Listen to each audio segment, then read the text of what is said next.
जिला अध्यक्ष महोदय जी ने आमंत्रित किया और आप लोग आए।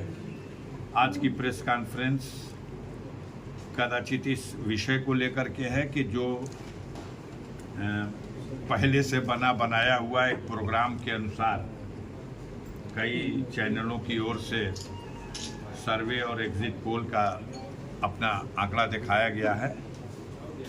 उससे जो भ्रम की स्थिति फैली है, उस भ्रम की स्थिति में इतने बड़े लोकतांत्रिक देश में जनता को गुमराह करना भी एक बहुत बड़ा अपराध है। उतने बड़े पैमाने पर भ्रम फैला देना भी एक बड़ा अपराध है और ये सुनियोजित है। बिल्कुल क्लियर कट ये 100% सत्य है कि जो एनडीए गठबंधन अभी तक सत्ता में था, इसकी सत्ता की समाप्ति निश्चित रूप से हो चुकी है। कल वो लोग इस देश के लिए इतिहास बन जाएंगे, वर्तमान नहीं रह जाएंगे।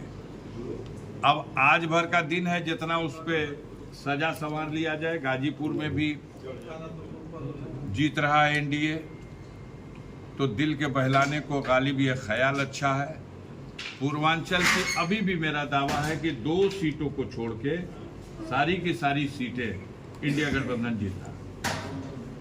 13 सीटों में जो लास्ट राउंड का चुनाव हुआ, मात्र 2 सीटों पर फाइट है। एक सीट महामहिम प्रधानमंत्री श्री नरेंद्र मोदी जी की, लेकिन बहुत कांटे की टक्कर है, और दूसरी सीट गोरखपुर की। बाकी सारी सीटों पर चुनाव हार चुके हैं लोग। सपना देखना कि लाभार्थी समूह हमको वोट कर गया है, ये सपना टूटेगा इसी गाजीपुर में। देखिएगा लाभार्थी समूह किसको वोट करेगा। आप भी कल मिलोगे, हम भी कल मिलेंगे। कल 12 बजे के बाद खैरियत हम आपकी पूछेंगे, आप मेरी पूछ लीजिए। इस सपने में जो 24 घंटा 36 घंटा देश की जनता को गुमराह करके, भ्रम फैला करके गांव-गांव में लोग विचलित हैं, भीड़ इकट्ठा होगी, क्या मिलेगा? जनता को धोखा देना तो अपने आप में बड़ा गुनाह का विषय है। पूरी मजबूती के साथ मैं ये कह सकता हूँ, अपने 50 साल के राजनीतिक अनुभव के आधार पर ये कह सकता हूँ कि इस चुनाव में इंडिया गठबंधन की सरकार दिल्ली में बनने जा रही है, निश्चित रूप से बनने जा रही है और पूर्ण बहुमत मिल रहा है। 300 से 1-2 कम हो जाए, 300 से 1-2 ज्यादा। 272 वो आंकड़ा है जो सबको चाहिए। सरकार बनाने के लिए जो भी पहल करेगा उसके पास 272 होना चाहिए, लेकिन मुझे लगता है इंडिया गठबंधन को 300 और 300 से अधिक भी सीटें मिलने जा रही हैं। जिन 2-3 स्टेटों में एनडीए गठबंधन को थोड़ी सी खुशखबरी मिली, उनकी समीक्षा करने की जरूरत है। एक ऐसा प्रांत है आंध्र प्रदेश का, 25 लोकसभा सीटें हैं। पिछली बार खाता भी नहीं खुला था इनका, भारतीय जनता पार्टी का।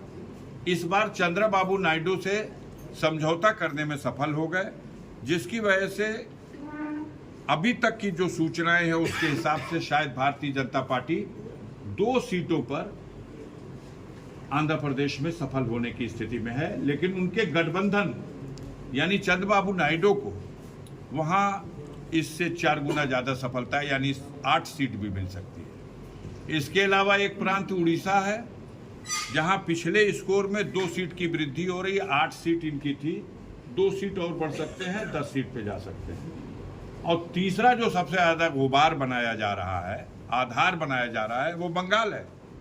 तो बंगाल में 18 सीटें इनके पास थी और किसी भी दशा में 18 सीटों से बढ़ने की आगे की स्थिति नहीं है।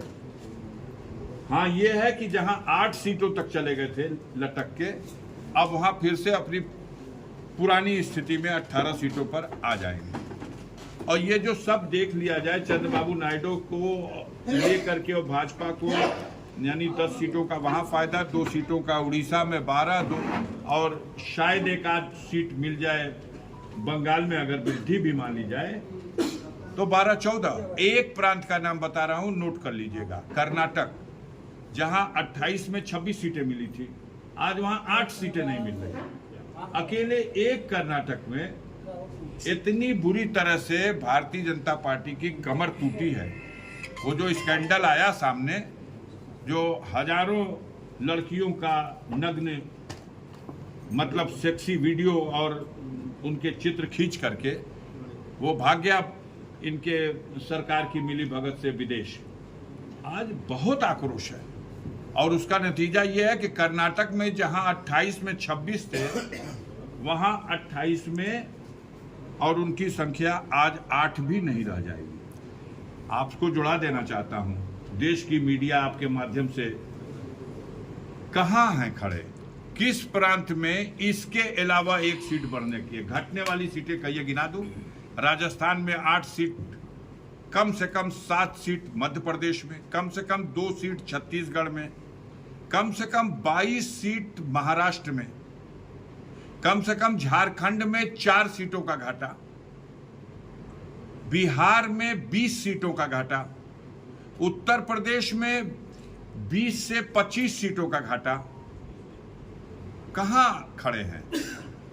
कितनी थी जो एनडीए की सरकार थी, इनकी खुद की सीट थी 302 और अलायंस की सीटें मिला करके हो रहे थे 352। आप देख लो कहां है। अकाली दल के साथ मिलके 7 सीटें थी पंजाब में, आज 0 है। दिल्ली में 7 में 7 थी, आज 3 सीट आना मुश्किल है। हरियाणा में 10 थी, आज 2 सीटों के लिए तरस रहे हैं हरियाणा में। हिमाचल प्रदेश में 4 थी, आज 2 सीट मिलना मुश्किल है। कहां जीत रहे हैं? लद्दाख में घाटा अलग हो गया, गोवा में 2 सीटों में 1 सीट का घाटा हो गया, त्रिपुरा में 2 सीटों में 1 सीट का घाटा हो गया। पूरे देश के पैमाने पे जोड़ देने के बाद किसी भी तरह से पूरा एनडीए 220, 225, 230, इससे ज्यादा नहीं, और किसी भी दशा में 300 से अधिक सीटें लेकर के इंडिया गठबंधन आ रहा है। जो लोग अलग हैं इसके अलावा 15 सीट 17 सीट जो लेकर के आ जाए जगन मोहन रेड्डी, वो बीजेपी के कतार में बैठने वाले नहीं है। और शायद 3 सीट 4 सीट लेकर के चंद्रशेखर राव आ जाए तेलंगाना से, वो भी इनके साथ बैठने वाले नहीं है।